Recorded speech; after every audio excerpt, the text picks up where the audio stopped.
Bonjour. Bonjour. Il y a plusieurs chaises de vide, mais je suis content de celles qui sont occupées, de voir celles qui sont occupées. Hein, c'est bon de vous voir tous ce matin. Et le thème du message, si j'avais seulement un seul message à donner, ce serait celui de ce matin. Si on me disait un message, c'est le dernier ou c'est le premier. Parce que je trouve ça tellement important. Je l'ai intitulé « Coïncidence ou providence ».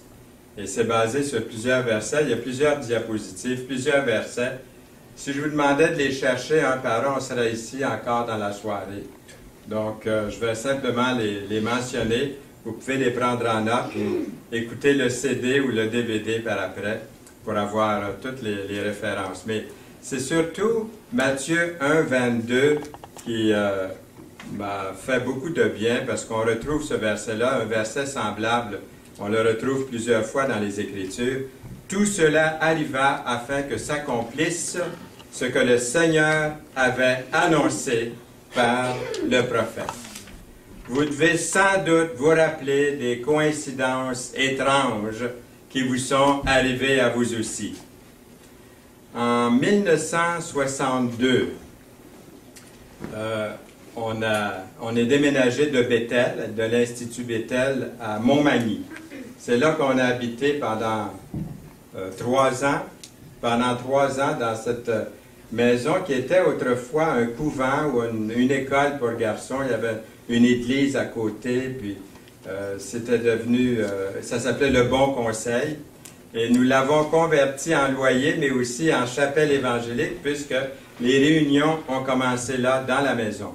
Mais ce que je voulais souligner surtout, à propos d'une coïncidence ou la providence, c'est que quand on est parti de Bethel, autant qu'on sache, là, il n'y avait pas beaucoup de personnes qui savaient qu'on s'en allait à Montmagny. Et surtout pas les gens de Montmagny, à part de celui qui nous avait loué ce logement en bas, là, au premier étage. On habitait ici, là, dans cette partie-là. Vous voyez, il y a l'angle ici, avec Alain, sur le perron. Et on est arrivé, on a déménagé. En route, il y a eu une crevaison. J'avais pas d'argent pour un pneu. On avait le ménage, un camion qui suivait derrière. On n'avait pas d'argent pour payer le camionneur. Vous allez dire, c'est une drôle d'affaire. Votre affaire, vous autres, c'est que quand on s'est lancé à l'œuvre, on s'est vraiment lancé, ce qu'on appelait autrefois, on dirait qu'il y en a de moins en moins aujourd'hui, on s'est lancé par la foi. Il y avait beaucoup de monde qui priait pour nous, parce qu'ils savaient, puis notre assemblée au Cap de la Madeleine priait pour nous. Mais dans ce temps-là, quand on se lançait à l'œuvre, c'était sans salaire, sans promesse de personne, que ce soit News of Québec ou d'autres. Il y avait des petits dons, il n'y avait aucun revenu qui venait de quelqu'un ou d'une association en particulier qui pouvait nous soutenir entièrement. On partait par la foi. Je laissais un gros salaire. Yolande avait travaillé, laissait un salaire aussi.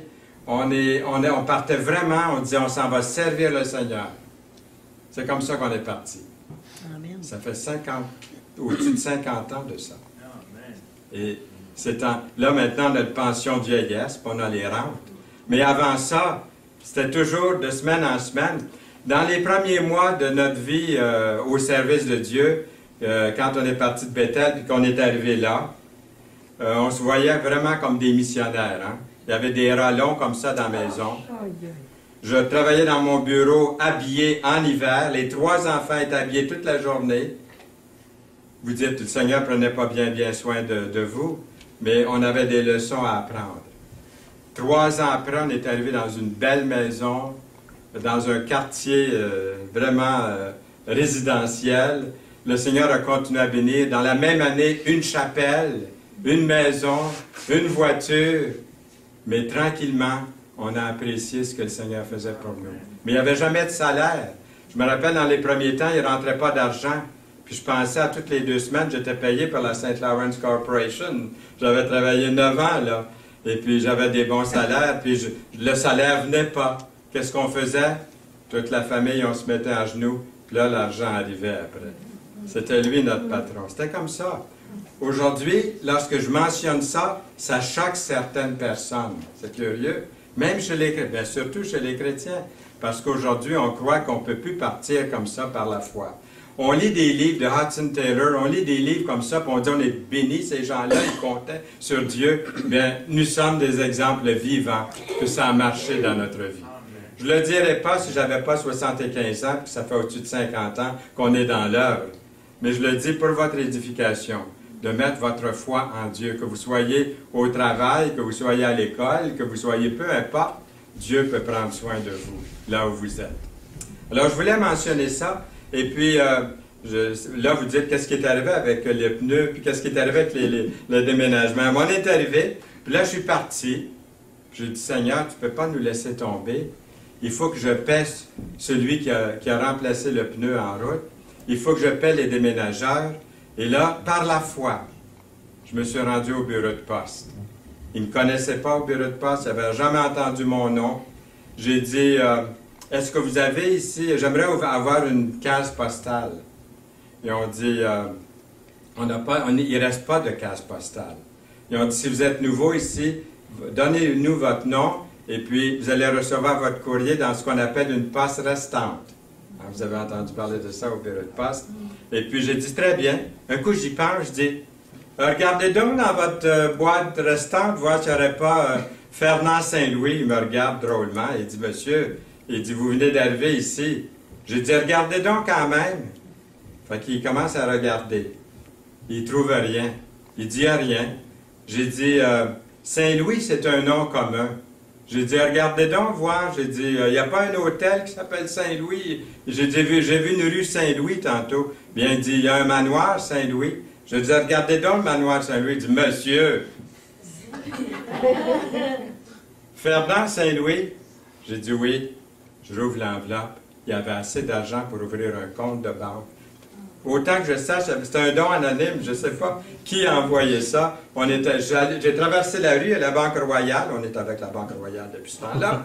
On a traversé j'ai traversé de l'autre côté de la rue, et là, après avoir déposé l'argent, je suis allé faire des emplettes pour nourrir les déménageurs, puis nourrir la famille. Quand je suis arrivé à la maison, la table était remplie de nourriture, puis ils étaient en train de manger. Je disais, qu'est-ce qui se passe? Elle dit, ben, je ne sais pas. Elle dit, il y avait 3 boîtes virtuelles de toutes sortes dans le ménage. Puis ils étaient en train de manger. Moi, j'avais acheté un pain, puis du fromage pour faire des sandwichs, des viandes froides. Gloire à Dieu pour ça. Est-ce que vous louez le Seigneur pour ça? Le Seigneur fait encore des grandes choses. Puis il en fait encore aujourd'hui. Je pourrais passer une journée à vous raconter ce que le Seigneur fait dans notre vie. C'est pas toujours apparent. Et puis, dans les débuts, je n'osais pas trop parce que ça a l'air à se vanter. Mais ce n'est pas du tout dans ce sens-là. J'espère que vous comprenez. C'est dans le sens de glorifier le Seigneur. Et puis, ça, c'est le bureau de poste en question, en effet, que je voulais vous montrer là. Il était bien sûr. Et puis, depuis ce temps-là, bien, on est déménagé. Ça fait déjà 36 ans qu'on est parti de Montmagny et le Seigneur a pris soin. Est-ce que c'était une coïncidence ou c'était la providence? Vous allez retenir le titre, je suis certain de ce message-là. Juste un cas divers que j'aimerais vous dire. C'est drôle parce que je suis allé en Haïti en 89 et puis je me présente à Dorval et puis je présente mon billet et puis la dame au comptoir me dit « Votre billet est refusé. » Pourquoi? J'ai acheté le billet, ça fait un bout de temps. Elle dit non, c'est refusé. Elle dit, il n'y a pas de. Elle dit, il y a un Fernand Saint-Louis, mais il est déjà dans l'avion. Ben, j'ai dit, qu'est-ce qu'on fait avec ce billet-là? Elle dit, il n'est pas bon. Ben, j'ai dit, écoutez, là. Elle dit, il est avec une Madame Schweitzer. Ben, j'ai dit, je ne connais pas de Madame Schweitzer. Puis j'ai dit, mon nom, c'est Fernand Saint-Louis. Finalement, ils sont venus plusieurs, ils ont regardé, puis ils ont dit, bon, il y a une place dans l'avion. Et puis votre billet, on ne le comprend pas, mais il y a un Fernand Saint-Louis dans l'avion. Alors, je voulais rencontrer ce Fernand Saint-Louis dans l'avion. J'ai demandé à l'hôtesse, est-ce qu'il y a un Fernand Saint-Louis? Il est assis à quelque part à l'autre bout là-bas. J'ai dit, est-ce que je peux aller le voir? Elle dit non, mais on va lui demander si lui veut venir vous voir. OK. Alors, il est venu. On a jasé un petit peu ensemble. C'était un ingénieur qui s'en allait en Haïti pour des travaux. Et puis là, moi, je voulais voir Mme Schweitzer. Hein? Alors, j'ai fait le tour de l'avion et j'ai vu, ils dormaient à un moment donné, j'ai fait le tour et je les ai vus assis. Coïncidence ou providence? On arrive en Haïti, je vais dans un bureau de change, à Port-au-Prince. Il y a des milliers, hein, des millions de gens en Haïti. Et puis, le type, il dit, Fernand Saint-Louis. Il dit, vient juste de partir, Fernand Saint-Louis, il y a un instant. Il était encore là, dans un bureau de change. Coïncidence ou providence? Ça peut être une coïncidence. Hein? Vous connaissez des coïncidences qui arrivent comme ça de temps en temps. Il y a toutes sortes de... Il y a des coïncidences. Vous êtes peut-être au courant de certaines coïncidences étranges entourant la mort des présidents Abraham Lincoln et John Kennedy. C'est très intéressant. J'ai découvert que Kennedy a été élu président exactement 100 ans après Lincoln. Les deux ont été profondément impliqués dans les droits civiques pour les Noirs aux États-Unis. Les deux ont été assassinés un vendredi en présence de leur épouse. Chacun a perdu un fils alors qu'il vivait à la Maison-Blanche. Le secrétaire de Lincoln s'appelait Kennedy. Le secrétaire de Kennedy s'appelait Lincoln. Lincoln a été abattu dans le Ford Theater. Kennedy a été assassiné dans un cabriolet, une voiture décapotable. Lincoln fabriqué par la Ford Motor Company. Et puis, l'assassin de Lincoln a commis son crime dans un théâtre et a été rattrapé dans un entrepôt. Et je n'ai pas besoin de vous dire le reste. L'assassin de Kennedy s'échappa d'un entrepôt et fut rattrapé dans un théâtre. Drôle de coïncidence, hein? Les deux meurtriers ont été assassinés avant leur procès. Les deux présidents ont été remplacés par des vice-présidents du nom de Johnson, qui sont nés l'un en 1808 et l'autre en 1908. Drôle de coïncidence. Vous direz peut-être drôle de coïncidence. Par exemple, regardez cette photo. Une autre probabilité, les ressemblances. Le photographe indonésien Ilham Anas joue le sosie du président américain sur une chaîne de télévision indonésienne, car c'est son métier désormais. Âgé de 34 ans, Anas ressemble, sous certains angles, au chef de la Maison-Blanche, qui lui a assuré une notoriété éclair, instantanée. Donc, la ressemblance est assez étrange. Quand je vais au bureau de poste à tous les jours, il y a un monsieur, là, un restaurant libanais, quand il me voit, il dit « Bonjour, monsieur le maire ». Il me disait ça, maintenant c'est une mairesse que nous avons, mais il me disait toujours « Bonjour, monsieur le maire ». À un moment donné, je lui ai dit « Pourquoi est-ce qu'il dit ça? Il fait des farces ou quoi? » Je suis allé le voir, je lui ai dit « Pourquoi vous m'appelez monsieur le maire? » Il dit « Vous n'êtes pas le maire, vous, de Bel-Oeil? » J'ai dit non. Là, j'ai regardé la photo du maire, puis il y a une ressemblance. Il me prenait pour le maire. J'ai dit, je suis évangéliste. Et puis, pasteur, tout ça. Donc, j'ai pu lui témoigner un petit peu en passant. Maintenant, quand je le vois, il me salue toujours, mais il ne m'appelle plus monsieur le maire. Comment pouvons-nous discerner la différence entre la vérité, aujourd'hui, hein, il y a tellement de coïncidences, de choses, puis le mensonge? Une simple coïncidence ou la providence divine? C'est une bonne question à se poser. Parce qu'on vit à une époque où on est beaucoup plus savant avec tout ce qui est annoncé, tout ce qu'on voit, tout ce qu'on apprend. Par exemple, la probabilité des dés. J'aimerais vous demander, si vous lancez un seul dé, quelle est la probabilité d'obtenir un 3? 1 sur 6. Si vous lancez une paire de dés, quelle est la probabilité d'obtenir 2, 3? C'est ça. 1 sur 36, hein, si vous achetez une paire. Donc, c'est 1 sur 36. La plupart des gens ne comprennent pas le phénomène de la probabilité. Ça explique du moins en partie pourquoi les casinos sont toujours en activité. C'est aussi une des raisons pour laquelle j'ai choisi de ne pas jouer au casino. Hein, je vais faire ce que je fais, là, parce que je n'ai jamais joué au casino, je n'ai pas envie de jouer non plus. Mais il y en a qui connaissent peut-être moins les probabilités, et puis ils sont portés à jouer, et les probabilités, des fois, sont tellement immenses. Coïncidence ou providence? Parfois, l'invraisemblance est si grande et les circonstances sont si particulières que vous êtes obligé de conclure qu'il y a quelque chose là-dedans, là, ça se peut pas. ce soit une coïncidence. Hein? Il y a des moments comme ça. Que le résultat doit être dû à la providence. Ça n'a pas de sens, ça n'a pas de bon sens. Non pas c'est une simple coïncidence. Parfois, le Dieu Tout-Puissant doit être à l'origine, il doit être intervenu dans quelque chose. Qu'en est-il, par exemple, du Seigneur Jésus-Christ? Qui est-il? Quels ont été les différents aspects de sa vie? Seulement une coïncidence? Ou a-t-il vraiment marché sur cette terre en fonction de la providence? Ceux qui étaient au déjeuner de l'espoir hier matin, vous avez entendu nos invités, Ed et puis son épouse André, qui arrivaient il n'y a pas tellement longtemps d'Israël. Et puis ils ont marché où le Seigneur a marché, puis ils nous ont raconté un peu leur expérience. Et puis ce n'était pas une coïncidence que le Seigneur est venu sur la terre. Il est vraiment venu. Jésus-Christ a-t-il accompli tout ce que les prophètes ont annoncé à son sujet?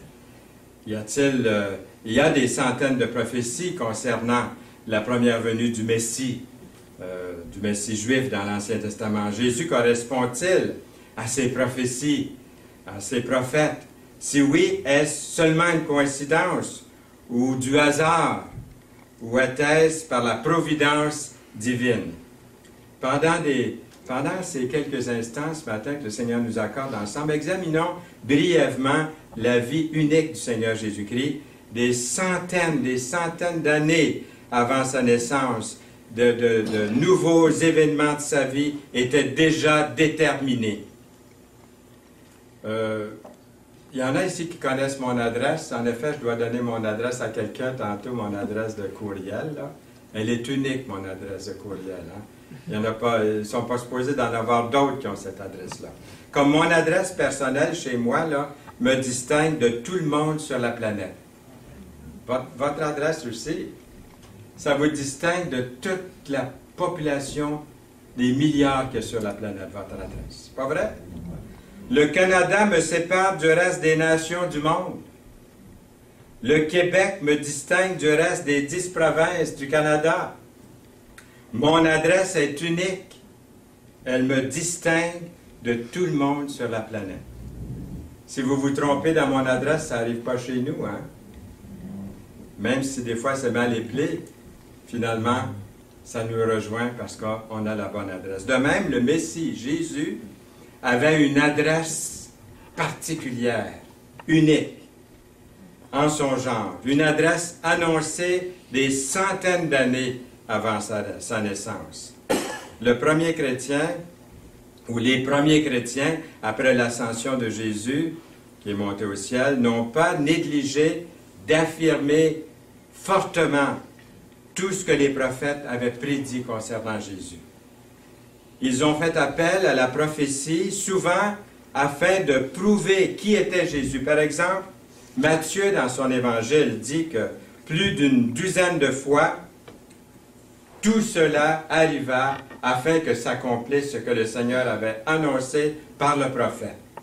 On retrouve ces paroles-là souvent. « Voici, la Vierge sera enceinte, elle enfantera un fils, et on lui donnera le nom d'Emmanuel, ce qui signifie Dieu avec nous. » Matthieu 1, 22. Joseph se leva, prit de nuit le petit enfant et sa mère et se retira en Égypte. Il y resta jusqu'à la mort d'Hérode. Et regardez ce que j'ai souligné. Afin que s'accomplisse ce que le Seigneur avait annoncé par le prophète. J'ai appelé mon fils hors d'Égypte. Matthieu 2, 14. Regardez ce que j'ai souligné ici.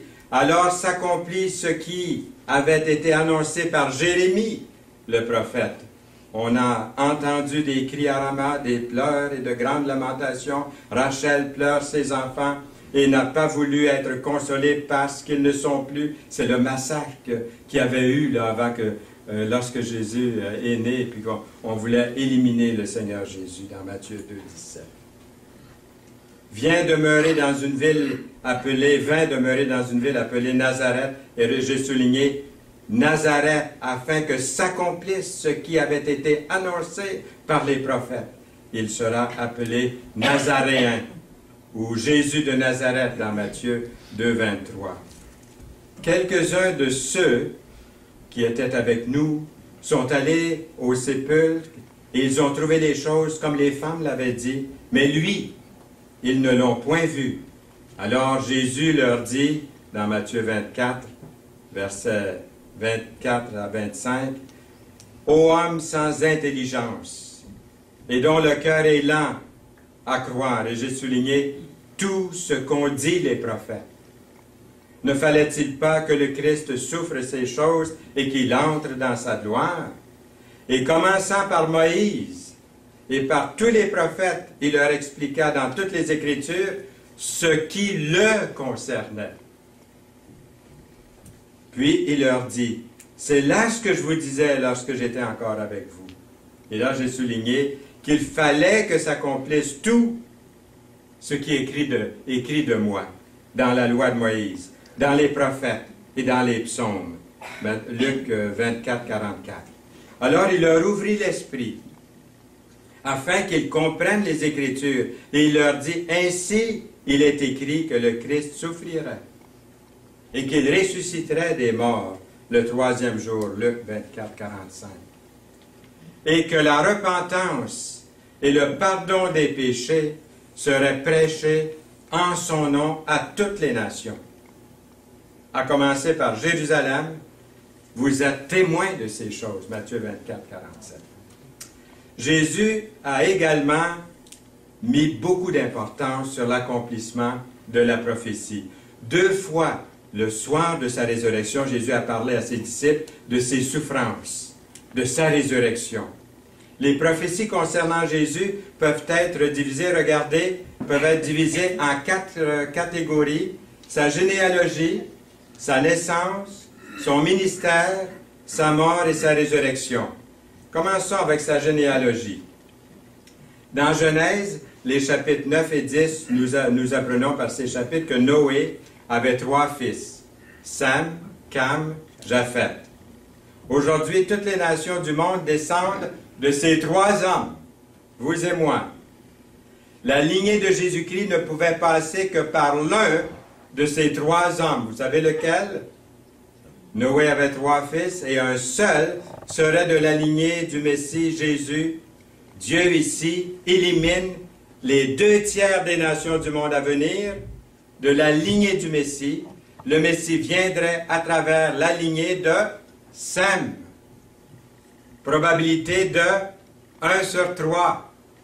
Ensuite, des centaines, voire des milliers d'années plus tard, Dieu choisit un homme du nom d'Abraham, un descendant de Sam. Avec Abraham, le Seigneur devient plus spécifique et précise que le Messie promis sera l'un de ses descendants. Nous lisons, « Toutes les familles de la terre seront bénies en toi » dans Genèse 12, verset 3. Vous dites, ça a été écrit combien d'années avant Jésus-Christ, cette prophétie? 2000 ans avant Jésus-Christ, ça a été écrit, cette prophétie. À cette époque-là, il y avait beaucoup de descendants de Sam. Mais le Messie ne serait issu que d'Abraham. Mais Abraham avait au moins 2 autres fils, Isaac et Ismaël.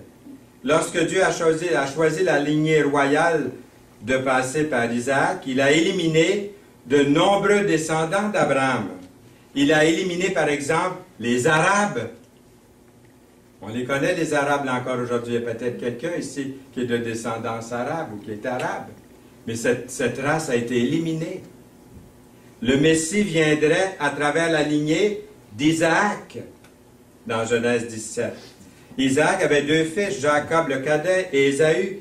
D'Ésaü, nous avons les Édomites. Alors, quand le Seigneur a choisi la lignée de Jacob, il a éliminé beaucoup de descendants d'Isaac.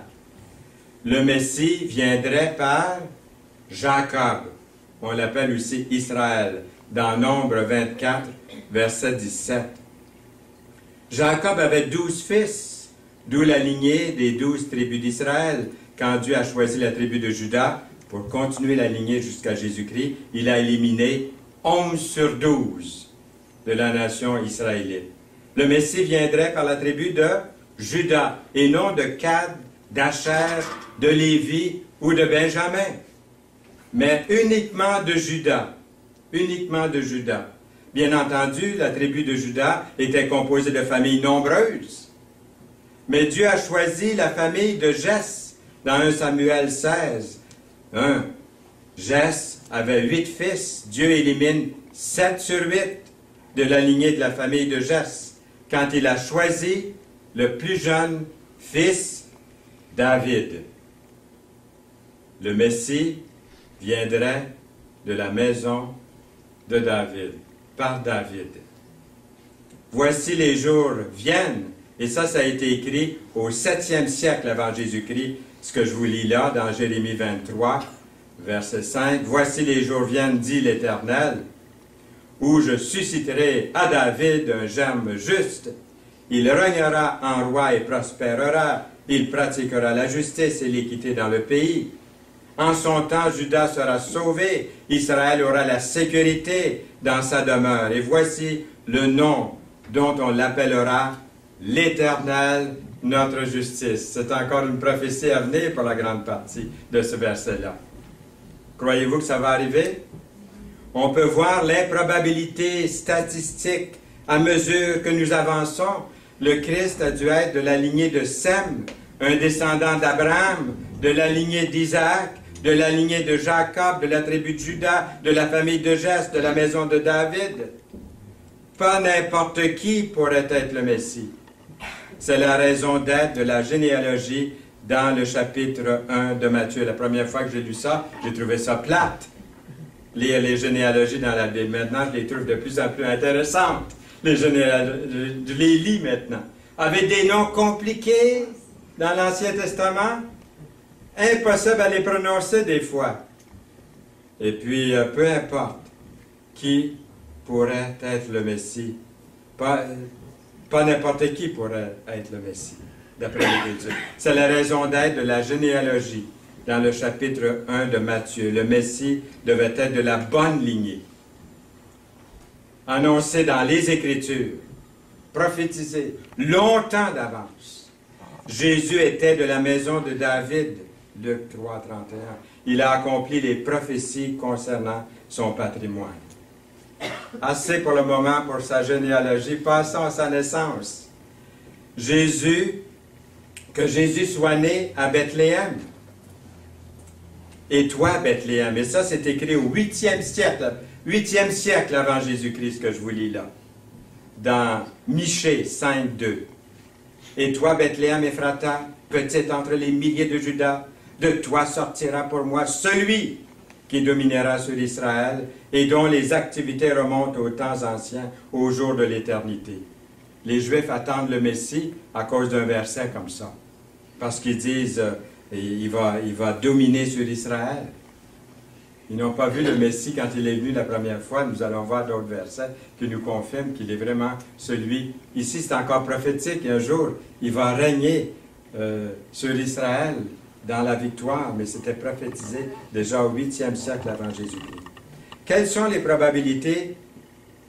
Dieu ici élimine toutes les autres villes du monde entier, là, et Dieu sélectionne là, la petite ville charmante de Bethléem comme le berceau de son Fils, le Messie.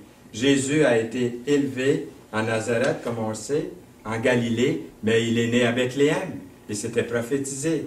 Nous avons le passage aussi dans le Nouveau Testament, dans Matthieu 2, versets 1 et 5. Que Jésus soit né d'une jeune fille vierge. Nous lisons 700 ans avant Jésus-Christ. C'est pourquoi le Seigneur lui-même vous donnera un signe. Voici la Vierge deviendra enceinte. Je trouve que c'est un grand signe, ça là. Elle enfantera un fils. Combien sont nés comme ça d'une vierge sans connaître de père humain? Un fils, et elle lui donnera le nom d'Emmanuel. Dieu avec nous, le nom veut dire.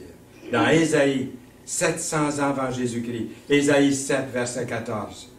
Une naissance naturelle, Jésus a connu une naissance naturelle, d'une conception surnaturelle. Conçu du Saint-Esprit, Matthieu 1, 18. La naissance du Messie a été au-delà de la planification de l'âme ou du contrôle de l'âme. Le messager Jean-Baptiste Et quand Jean-Baptiste a annoncé Jésus, sa venue et tout ça, le temple était là, hein? Le temple, le deuxième temple était érigé, était à Jérusalem. Nous lisons, « Voici, j'enverrai mon messager. » Et ça, c'est dans Malachie. Plusieurs centaines d'années avant Jésus-Christ, c'était prophétisé. « Il préparera le chemin devant moi. Et soudain entrera dans son temple le Seigneur, que vous cherchez. Et le messager de l'Alliance que vous désirez, voici, il vient, dit l'Éternel des armées. » Et en particulier, dans Daniel chapitre 9, nous dit que le Messie viendra alors que le temple de Jérusalem sera encore là debout. Il était beau, hein, c'est une maquette ici, selon la conception artistique, mais il était beau ce temple. Et un jour, nous verrons un temple à nouveau. Peut-être que l'Église sera déjà enlevée quand ça va arriver. Cela est significatif lorsque le temple a été détruit. En l'an 70, ce temple a été détruit après 70 après Jésus-Christ. Et toute personne née depuis ce temps-là ne pouvait pas être qualifiée comme Messie, parce que ça avait été prophétisé. Jésus a accompli toutes ces prophéties importantes concernant sa naissance. Il est né d'une vierge, né à Bethléem de Judée, né alors que le temple existait encore, selon Ésaïe 9, les versets 6 et 7, pour une prophétie concernant sa naissance. Troisièmement, le ministère de Jésus.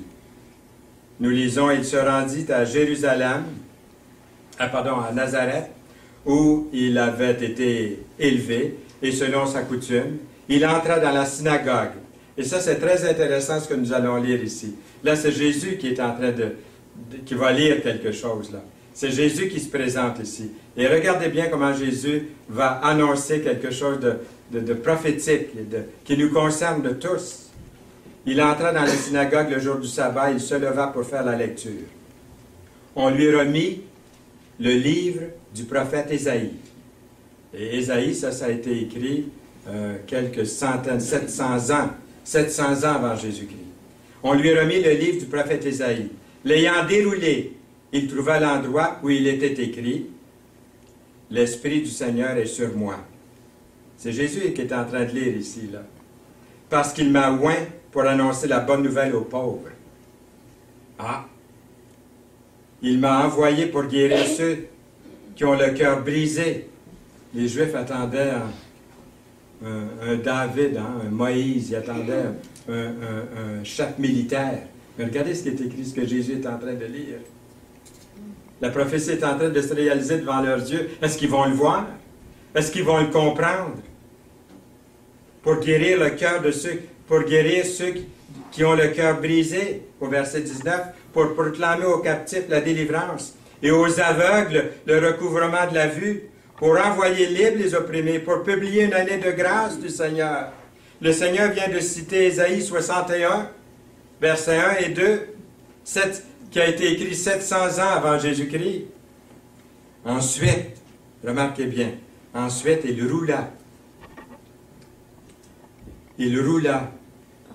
le livre, le remit au serviteur et s'assit. Tous ceux qui se trouvaient dans la synagogue avaient les regards fixés sur lui. Ils devaient se demander, est-ce qu'il a lu ça pour lui? Est-ce qu'il l'applique à lui? Ça se peut-tu? Se peut-il? Alors, tous ceux qui se trouvaient dans la synagogue avaient le regard fixé sur lui. Alors, il commença à leur dire, écoutez bien, qu'est-ce qu'il dit Jésus? Aujourd'hui, cette parole de l'Écriture que vous venez d'entendre est accomplie. C'est pas beau ça? Hein, ça nous tente de crier Alléluia quand on lit un passage comme ça. On devient démonstratif quand on lit ça. Jésus n'a pas lu ce qui n'est pas encore arrivé. Je vous laisse le soin d'aller voir ce qu'il n'a pas lu. Mais il n'a pas lu ce qui est à venir. Il a arrêté juste où est-ce que c'est que ça le concernait pour le moment, pour sa première venue. Mais le reste du verset, ça parle des prophéties encore à venir. Qu'il sera un prophète plus grand que Moïse. Je leur susciterai du milieu de leurs frères un prophète comme toi. Je mettrai mes paroles dans sa bouche et je leur dirai, il leur dira tout ce que je lui commanderai. Dans Deutéronome, 1400 ans avant Jésus-Christ, ça a été écrit. Quelle prophétie! Les miracles de Jésus. Alors s'ouvriront les yeux des aveugles, comme Jésus venait de leur dire dans la synagogue. S'ouvriront les oreilles des sourds. Alors le boiteux sautera comme un cerf et la langue du muet éclatera de joie. Le Seigneur avait de la peine à les garder tranquilles quand il les guérissait. Il sautait de joie, il criait. Il disait, le Seigneur, dites-le pas à personne, il se mettait à le dire à tout le monde. Tellement ils étaient excités, guéris, délivrés. Puis en plus, Jésus leur avait pardonné leurs péchés. L'entrée triomphale de Jésus à Jérusalem sur un âne. Sois transporté d'allégresse, fille de Sion, pousse des cris de joie, fille de Jérusalem. Voici ton roi, viens à toi, il est juste et victorieux, il est humble, et monté sur un âne, le petit d'une ânesse. 600 ans au 6e siècle avant Jésus-Christ. Ça a été écrit. Zacharie 9, 9. Quatrièmement, la mort de Jésus. Jésus vendu pour 30 pièces d'argent. Je leur dis, si vous le trouvez bon, donnez-moi mon salaire, sinon ne le donnez pas. Et ils pesèrent pour mon salaire 30 cycles d'argent. L'Éternel me dit, jette-le au potier. Ce prix magnifique auquel ils m'ont estimé, et je pris les 30 cycles d'argent, et je l'ai jeté dans la maison de l'Éternel pour le potier. Zacharie 11, 12, au 6e siècle avant Jésus-Christ, ça avait été écrit concernant Jésus, concernant la trahison. On a frappé Jésus et on a craché sur lui. 700 ans avant Jésus-Christ, il était écrit, « J'ai livré mon dos à ceux qui me frappaient. » et mes joues à ceux qui m'arrachaient la barbe. Je n'ai pas dérobé mon visage aux ignominies et aux crachats. Il a été blessé pour nos péchés. 700 ans avant Jésus-Christ, il est écrit dans Ésaïe 53, des beaux passages que nous avons lus ce matin. Mais il était blessé pour nos péchés, brisé pour nos iniquités. Le châtiment qui nous donne la paix est tombé sur lui, et c'est par ses meurtrissures que nous sommes guéris. Nous étions tous errants comme des brebis, chacun suivait sa propre voie, et l'Éternel a fait retomber sur lui l'iniquité de nous tous. Ses mains et ses pieds percés, 1000 ans avant Jésus-Christ, il était écrit, « Car des chiens m'environnent, une bande de scélérats rôde autour de moi. Ils ont percé mes mains et mes pieds. Je pourrais compter tous mes os. Eux, ils observent. Ils me regardent. » Jésus a été crucifié avec des malfaiteurs, prophétisé 700 ans avant Jésus-Christ dans Ésaïe 53, 12. C'est pourquoi je lui donnerai sa part avec les grands. Il partagera le butin avec les puissants, parce qu'il s'est livré lui-même à la mort, et qu'il a été mis au nombre des malfaiteurs, parce qu'il a porté les péchés de beaucoup d'hommes, et qu'il a intercédé pour les coupables. On s'est moqué de Jésus. Tous ceux qui me voient, nous lisons 1000 ans avant Jésus-Christ dans le psaume 22. Tous ceux qui se moquent, qui me voient, se moquent de moi. Ils ouvrent la bouche, secouent la tête. Recommande-toi l'Éternel, l'Éternel le sauvera, il le délivrera, puisqu'il l'aime. Les paroles exactes qui ont été dites autour de la croix en moquerie. Il tire au sort ses vêtements. 1000 ans avant Jésus-Christ, il était prophétisé. Il se partage mes vêtements. Il tire au sort ma tunique. Dans le psaume 22, 18. Et lorsque Jésus expire sur la croix, il y a des ténèbres sur toute la terre. En ce jour-là, dit le Seigneur, et ça c'est prophétisé au 8e siècle avant Jésus-Christ, l'Éternel, je ferai coucher le soleil à midi, et j'observerai la terre, j'obscurerai la terre en plein jour. Amos 8, verset 9. Jésus a été abandonné de Dieu, son Père. Et je voulais lire un passage tel que ça ce matin, dans Luc 22, 1000 ans avant Jésus-Christ. Mon Dieu, pourquoi m'as-tu abandonné? Et 700 ans avant Jésus-Christ, nous lisons, cependant, ce sont nos souffrances qu'il a portées, c'est de nos douleurs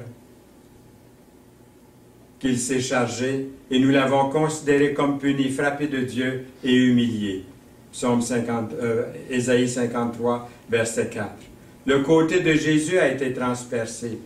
celui qu'ils ont percé, nous lisons, 600 ans avant Jésus-Christ, dans Zacharie 12, 10. Et puis les os de Jésus n'ont pas été brisés. Concernant l'agneau offert en sacrifice, il est écrit, ils n'en briseront aucun os.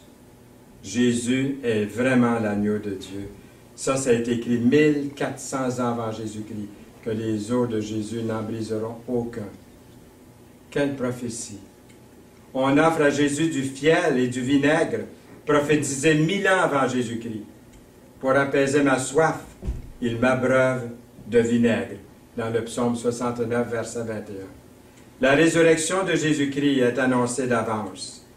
1000 ans avant Jésus-Christ aussi, mon cœur est dans la joie, mon esprit dans l'allégresse, et mon corps repose en sécurité. Car tu ne livreras pas mon âme au séjour des morts, tu ne permettras pas que ton bien-aimé voie la corruption. Psaume 16, 9 et 10. Jésus est notre grand prêtre, pour toujours. Nous lisons, 1000 ans avant Jésus-Christ, il était prophétisé, l'Éternel l'a juré, et il ne s'en repentira point. Tu es sacrificateur pour toujours, à la manière de Melchisédek. Et Jésus va revenir. Pensez-vous que le Seigneur va revenir après tout ce qu'on vient de voir? Pensez-vous qu'il va revenir après tout ce qu'on a lu? Oui, oui, oui. Êtes-vous convaincus? Je vais entendre un oui plus fort. Oui! Amen. Je n'ai pas terminé encore. Jésus va revenir. Et ça, c'est 600 ans prophétisé, 600 ans avant qu'il naisse, avant qu'il vienne la première fois, qu'il reviendrait. Et l'Éternel, mon Dieu, viendra et tous ses saints avec lui. 1 Thessaloniciens 3,13, ça dit qu'on va revenir avec lui. Une prophétie à venir. C'est pas merveilleux? Dans Zacharie 14, verset 5.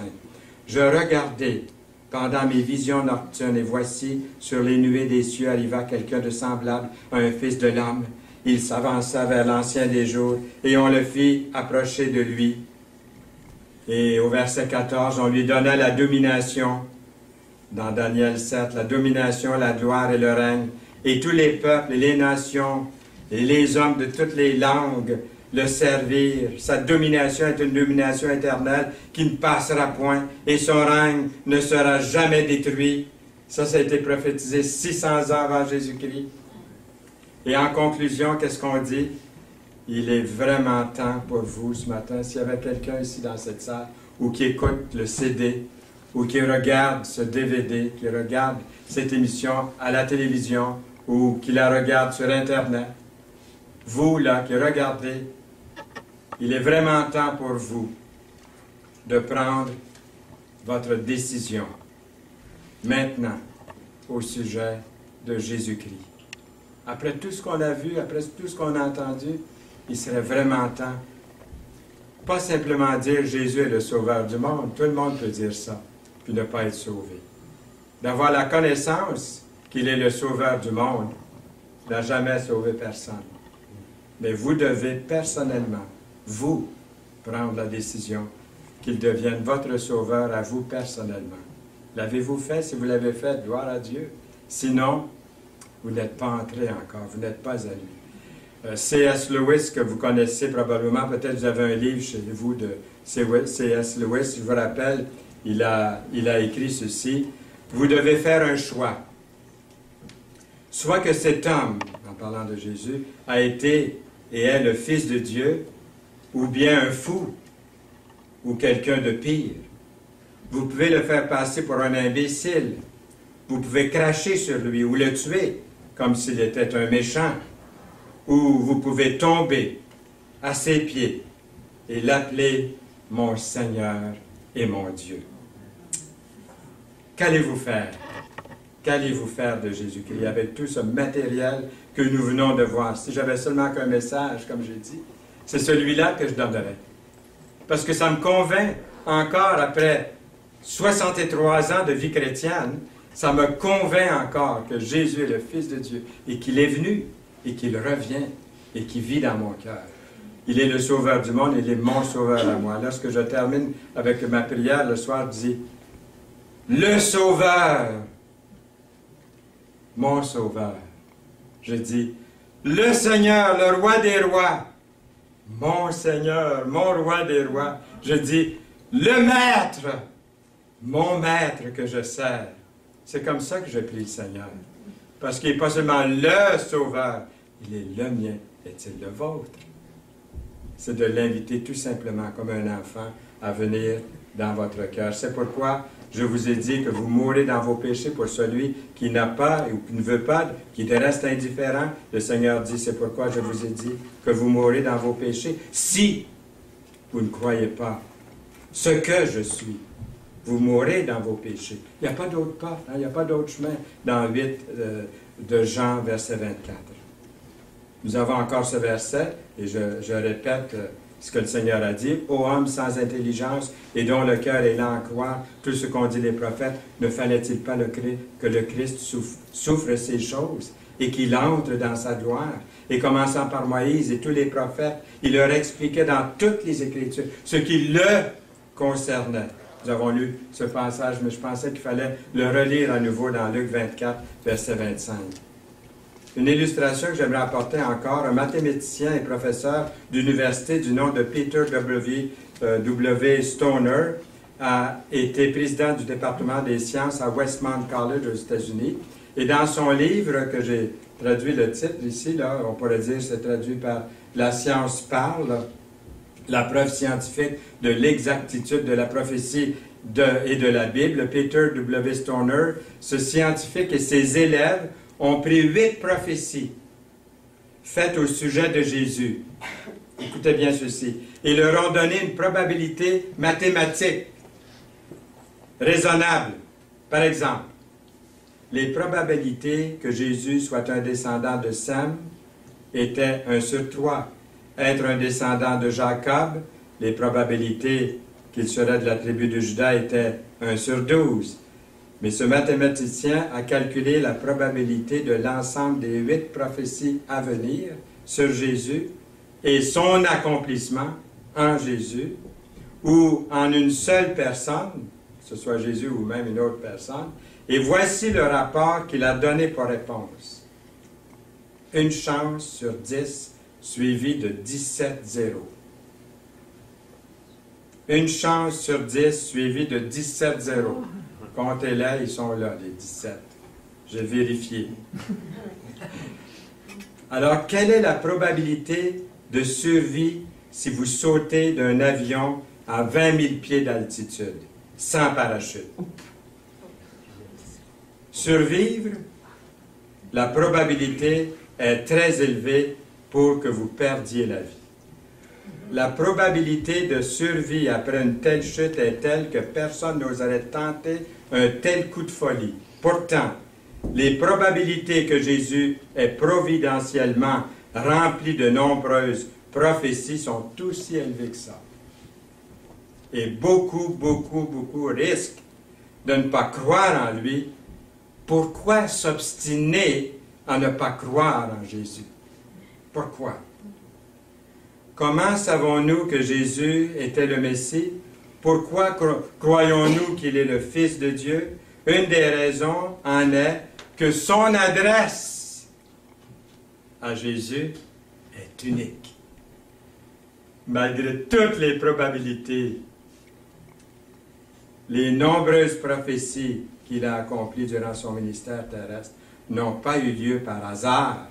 Non, ça a été voulu par Dieu. Seul le Christ est votre Seigneur. J'aime beaucoup cette traduction dans Parole vivante, dans 1 Pierre 3,15, qui dit « Seul le Christ est votre Seigneur. Honorez-le comme tel dans vos cœurs et consacrez-vous entièrement à lui. Si l'on vous demande des explications au sujet de votre espérance, soyez toujours prêts à la justifier, courtoisement et dans le calme, avec modestie et respect. Voici, la Vierge sera enceinte, elle enfantera un fils, et on lui donnera le nom d'Emmanuel, ce qui signifie Dieu avec nous. Amen. Amen. Seigneur, merci pour cette parole ce matin. Quelle puissance tu nous as parlé par ces prophéties. Et toi-même, tu nous as dit d'écouter les prophètes, d'écouter les prophéties qui te concernaient. Merci d'être dans mon cœur, dans ma vie, dans le cœur de mes frères et sœurs dans le Seigneur ici ce matin. Et s'il y avait quelqu'un encore à l'écoute, qui a vu ou qui a entendu ces paroles, qui n'a pas encore l'assurance de son salut, en Jésus, qu'il puisse l'inviter personnellement, un Jésus personnel pour sa vie propre, sa vie à lui, à elle, afin de vivre pour l'éternité, dans les délices éternels, dans la présence d'un Dieu parfait, qui nous comble de bonheur, de gaieté et de paix pour l'éternité. Au nom de Jésus-Christ. Amen. Amen.